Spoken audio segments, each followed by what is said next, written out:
የህሊና ዳኛ በቅዱስ ዮሐንስ አፈወርቅ። በስመ አብ ወወልድ ወመንፈስ ቅዱስ አሐዱ አምላክ አሜን። እግዚአብሔር በእያንዳንዳችን ህሊና ውስጥ ሁልጊዜ ንቁና ትጉ የሆነ ዳኛ ያስቀመጠው ስለምንድን ነው ብለህ ብትጠይቀኝ ከሰው ወገን ይህን የህሊና ዳኛን የመሰለ እንቅልፍ የለሽ ዳኛ ስለሌለው ነው ብዬ መልስልሃለሁ። ዳግመኛም የውጭ ዳኞች በገንዘብ በውሸት በመደለል ለሐሰት ፍርድ እንዲሰጡ በማስፈራራት እንዲሁም በሌሎች መጠነ ብዙ ምክንያቶች ርቱ የሆነ ያልተዛባ ውሳኔዎችን ሊያጣምሙ ይችላሉ። የህሊና ዳኛ ግን በዚህ በገለጽናቸው ምክንያቶች በምንም መንገድ የሚደለል አይደለም። ጉቦ ብንሰጠው፣ ልንዋሸው ብንሞክር፣ ብናስፈራረው፣ ሌላም ብናደርግ እንኳ ይህ የህሊና ዳኛ ለምናስበውና ለምንሰራው ኃጢአት ምንም ሳይጠመዝዝ እውነተኛ ፍርድን ይሰጣል። ኃጢአት የሰራ ሰው ሌላ ሰው ባይወቅሰውም እንኳ እርሱ ራሱን ይወቅሳል። አንዴ ወይም ሁለቴ ብቻ አይደለም፣ መላ ዘመኑን እየደጋገመ ህሊና ይወቅሰዋል። ኃጢአት የሰራ ነው ከረጅም ዘመናት በፊት ሊሆን ይችላል። የህሊናችን ዳኛ ግን ያን የሰራነውን ጥፋት ፈጽሞ አይረሳውም። የህሊና ዳኛ ኃጢአት ከመስራታችን በፊትም ይሁን በኋላም ምንም ሳይሸፋፍን በግልጽ ይወቅሰናል። በተለይ ደግሞ ከሰራነው በኋላ ኃጢአት በምንሰራበት ሰዓት ግን ይህን ዳኛ አጥርተን አንሰማውም። ያውም በምንሰራው ክፉ ሥራ ስለምንመሰክር ነው። ኃጢአት መስራታችንን ባቆምን ጊዜ ግን ወዲያው የጸጸት ሽመል ይመዝብናል። ይህም በቀጥታ ምጥ ከያዛት ሴት ጋር ተቃራኒ ነው።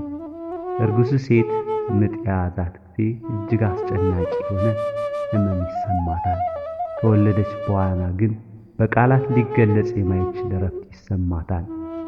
በወለደችው ልጅ ታላቅ ሐሴት ይሰማታል። ኃጢአት ስንሰራ ግን ከዚሁ ተቃራኒ ነው። በሐሳብ የጸነስነውን ኃጢአት በግብር እስክንወልደው ድረስ ደስታ ይሰማናል።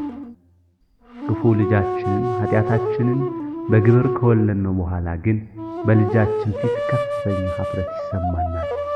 ምጥ ከያዛት ሴት በላይ ያሰቃየናል። ስለዚህ ልጆቼ ይህን ክፉ መሻት መጀመሪያ አንስተን ከመቀበል እንከልከል።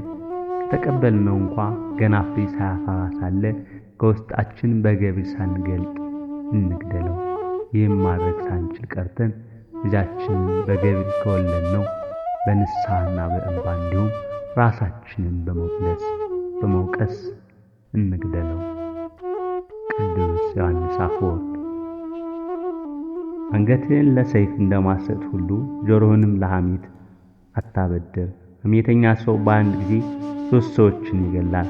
ራሱን በክፉ ምላሱ፣ የሰሚውን ህሊና በመርዙ፣ የገዳዩን ባለቤት ደግሞ በሐሰት። ሐሜት እንደ እሳት ነው።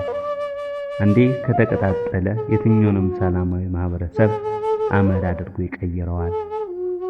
ቅዱስ ዮሐንስ አፈወርቅ። ዲያብሎስ በእናንተ ላይ እጅግ ክፉ ነገርን በማምጣት አሳዝኗችኋልን? እናንተም ኢዮብን አብነት አድርጋችሁ እግዚአብሔር ይመስገን በማለት አሳዝኑት። ዲያብሎስን ድል ማድረግ ስትሹ ይህን መሳሪያ ዘወትር ያዙ፣ ምስጋና። ቅዱስ ዮሐንስ አፈወርቅ። በዚህ ምድር ሳለን ከእግዚአብሔር ጋር ካልተዛመድን በሰማያት ልንዛመደው አንችልም። የመንግሥቱ ጣዕም ያለው በዚህ ነውና ከእግዚአብሔር ጋር ያለው ዝምድና እዚህ ምድር ላይ ይጀምራል። ይህም እንደ እግዚአብሔር እንደ ራሱ ልጄ ሆይ ልብህን ስጠኝ እንዳለው ምሳሌ ምዕራፍ 23 ቁጥር 6 በሚለው ጥያቄ ይጀምራል። በዚህ ጊዜ እግዚአብሔር ልብን አንጽቶ በፍቅር ከሞላው በኋላ በዚያ ራሱን ያሳድራል። ወንጌል እንዲህ ይላል፣ የእግዚአብሔር መንግሥት በመካከላችሁ ናትና። ሉቃስ ወንጌል ምዕራፍ 17 ከቁጥር 21 ብሎ እንደሚናገር ይህ የእግዚአብሔር መንግሥት ማረጋገጫ ይሆናል። ስለዚህ የሰማያትን መንግሥት ከማግኘት በፊት ሰው በውስጡ ያለውን የእግዚአብሔርን መንግሥት ማግኘት መቻል አለበት። ይህ ይሁን እንጂ አንድ ሰው የእግዚአብሔርን መንግሥት ሊያገኝ የሚችለው እንዴት ነው? ከእግዚአብሔር ጋር ያለውን ኅብረት ሊያገኝ የሚችለውስ እንዴት ነው? ሁልጊዜ ከእርሱ ጋር የሚሆነውስ እንዴት ነው? በዚህ ዙሪያ የምሰጣችሁ ምክር ምንጊዜም ቢሆን በእርሱ እንድትጠመዱ ሲሆን ይህም በቤተ ክርስቲያን ውስጥ ስላለው ስለ እርሱ ሥራና ስለ ራሱ በማንበብ የሚከናወን ይሆናል። ከቅዱሳኑ ጋር ስላለው ዝምድና፣ ስለ ድንቅ ባሕርያቱና በማንኛውም አጋጣሚዎች ውስጥ ስላለው ስለ እርሱ እጅ አንብቡ። በዚህ ጊዜ ልባችሁ በእርሱ ፍቅር ይንቀሳቀሳል። በማንኛውም ጊዜ ውስጥም ከእርሱ ጋር ይገናኝ ዘንድ ዝግጁ ነው። ብፁዕ አቡነ ሽኖዳ ሳልሳዊ።